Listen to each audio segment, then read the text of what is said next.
Oh yeah. I'm Sam Baer, the car guy in chief here at Class Winners Collector Vehicles, and it's time to open up the collars on our shirts because we're in a 1970 Triumph TR6, which is really considered the last of the classic hairy-chested British sports cars. And I'll tell you, this one is great, especially on this beautiful day.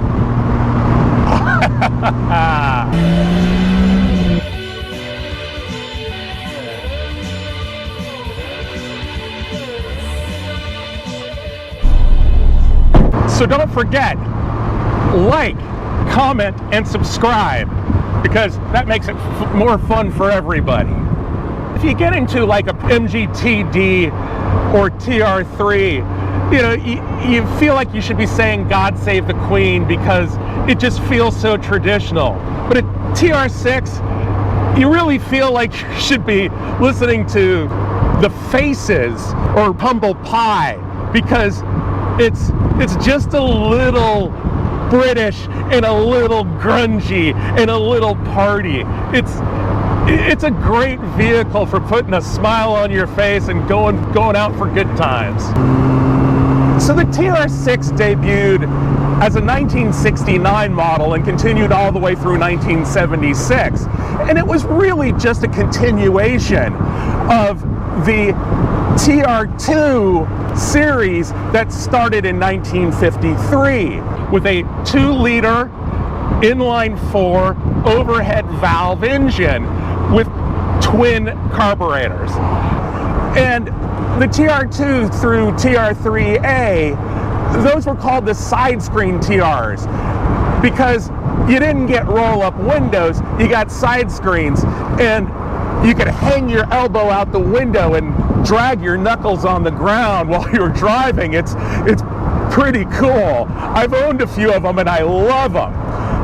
In the early 60s, the TR4 came out, a more modern roadster body on it with roll-up windows. A couple years later, the TR4A came out and got independent rear suspension.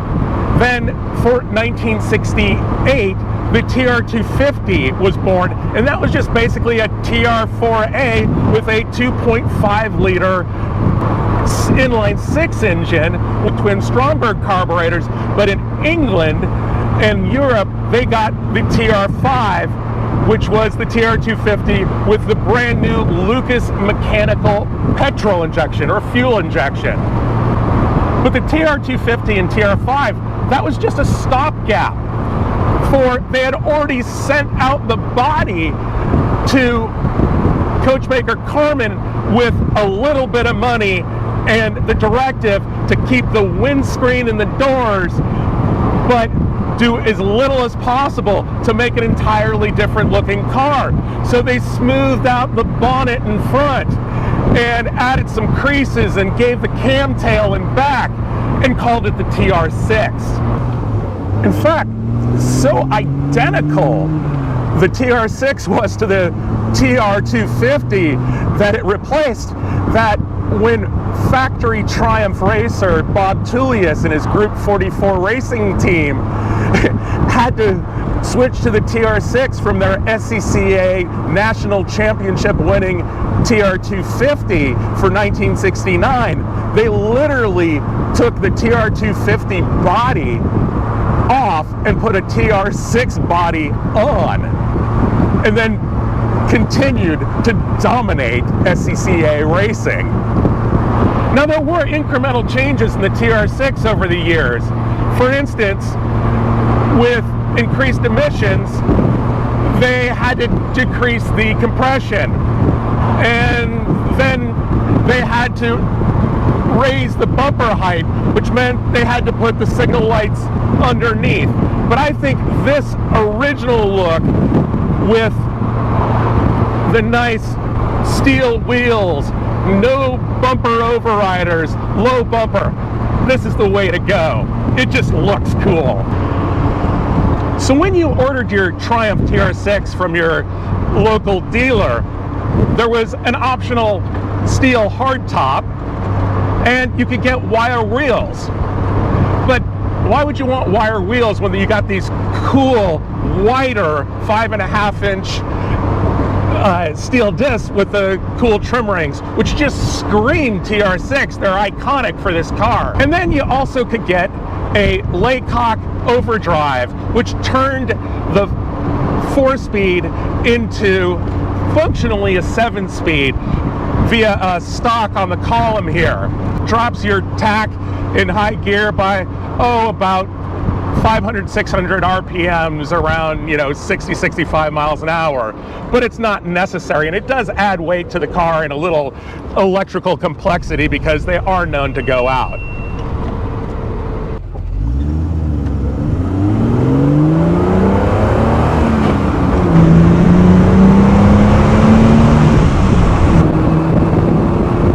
Well, that's 60.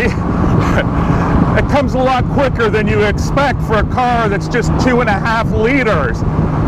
But it's a straight 6, inline 6. That's part of what makes it sound so great. The shifter, it's a 4-speed unit, traditional H pattern with reverse to the right. It's actually a really nice, easy shifter to use. It's not as tactily beautiful as the TR2 and TR3s with the very short gear lever, but this is way more user-friendly. If you rush at high revs, you'll be that guy who wears out synchros in 2nd or 3rd gear, but the TR boxes are pretty robust. The top speed, well, it says 130 on here, but you're never going to achieve that. Top speed is really more about 110 to 112 miles an hour. And that's plenty fast enough because, as we say, in the seat of the pants, it feels like you're really flying. The TR6 generally is said to be a lesser handling car than an MGB, but I'll tell you, I've never found that to be the case. Yes, it bounces, shakes, rattles, and rolls with its body-on-frame construction, but as we hit these tight twisties, wow, it really plants it and goes.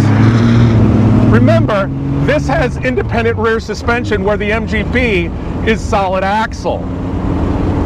Now, yes, it does have a tendency to squat in the corners and in acceleration with its strange trailing arms and its lever shocks, but really it hugs the road, and if you do happen to overcook it in the corners, it will really just front end plow and knock off speed until you've gained enough traction back. But it feels pretty good. There's rack and pinion steering, and although this thin-rimmed steering wheel doesn't give a tremendous amount of feedback, you have a generally good feeling of where to place the vehicle and where it's going. Now, braking, well, we're doing about 35. Let's get to a straight area here, and wow, this does come to a stop very quickly. It takes firm pedal pressure, but keep in mind, in 1970, this car had front wheel disc brakes, rear drums, and it will lock up the rear drums pretty easily. So you got to learn to modulate that brake pedal.